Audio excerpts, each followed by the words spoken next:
Pada umumnya masyarakat kita menerima apa yang tersebut di dalam kitab-kitab, memang ada tersebut. Tapi kita sekarang ni, bila kita nak belajar hadis yang sahih, Sahih Bukhari, Sahih Muslim, mana kita nak yang paling tepat lah, paling sahih. Begitu maksudnya. Bukan sekadar nak tahu hadis begitu saja, bukan sekadar nak tahu cerita saja, tidak. Tetapi nak tahu mana yang sahih, mana yang paling tepat, dan mesti ada hujah-hujah dan dalil-dalilnya. Biasanya umumnya dikatakan Anas ini, bila Rasulullah sallallahu alaihi wasallam pergi ke Madinah, dia orang Ansar. Bila Rasulullah sallallahu alaihi wasallam pergi ke Madinah, maknya dan ayahnya, maknya Ummu Sulaim, ayahnya pergi bawa dia, tawarkan kepada Rasulullah sallallahu alaihi wasallam untuk anak dia ni menjadi khadam kepada Nabi sallallahu alaihi wasallam. Itu tak ada khilaf, semua terima. Cuma disebut-sebut bahawa umurnya pada ketika itu 10 tahun.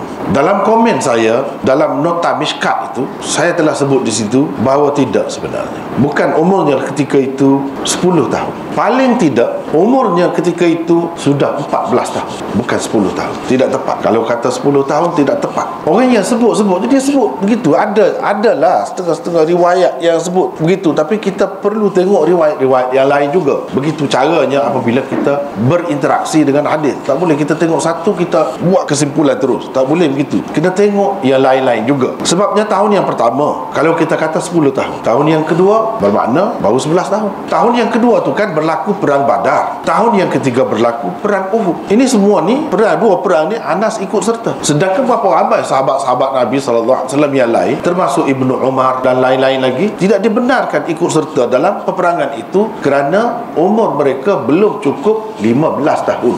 Cuba kita fikir, kalau Anas ni umur baru 10 tahun, macam mana dia boleh ikut serta dalam perang Badar? Perang Badar tu dia ikut dah. Perang Uhud tahun yang ketiga, bermakna baru umur 12 tahun. Dia ikut juga.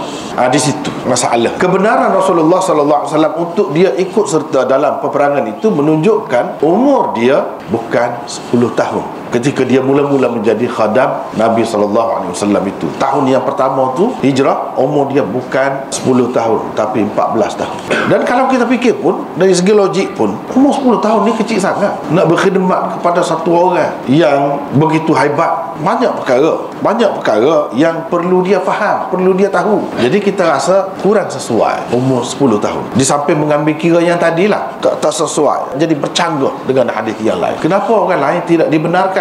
Semata-mata kerana tak cukup umur 1 tahun saja. Ibnu Umar kata dia tidak ikut serta dalam peperangan Uhud kerana umur dia pada ketika itu baru 14 tahun.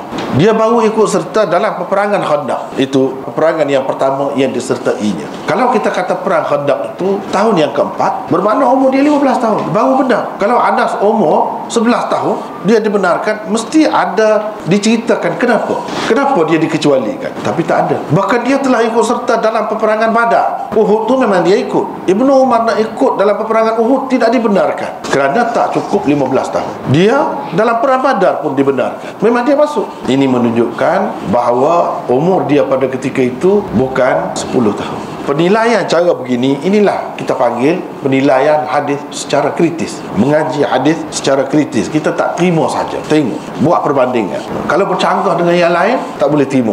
Tak boleh terima, kita kena sesuaikan dengan yang itu. Itu sebab itu yang dipakai sebagai kaedah umum. Orang lain tidak dibenarkan, macam mana dia dibenarkan? Kalau dibenarkan, mesti ada bukti kenapa dia dikecualikan. Sedangkan tidak ada. Dijelaslah kerja dia untuk berkhidmat kepada Nabi sallallahu alaihi wasallam. Apa khidmatnya? Khidmatnya misalnya nak picit-picit penat, ataupun nak bawa air, nak cari batu untuk beristinja dan curahkan air ketika nak ambil wudu Nabi SAW. Itulah khidmat yang biasa dilakukan oleh sahabat. Bawa batal ke misalnya, pergi ke mana-mana, bawa selipar dia, ketika Nabi SAW berjalan, dia pecat selipar tu, dia bawa. Itulah antara khidmat yang dilakukan oleh sahabat-sahabat Nabi SAW kepada Rasulullah SAW. Untuk pergi beli apa-apa di pasar, itu khidmat yang dilakukan oleh Anas.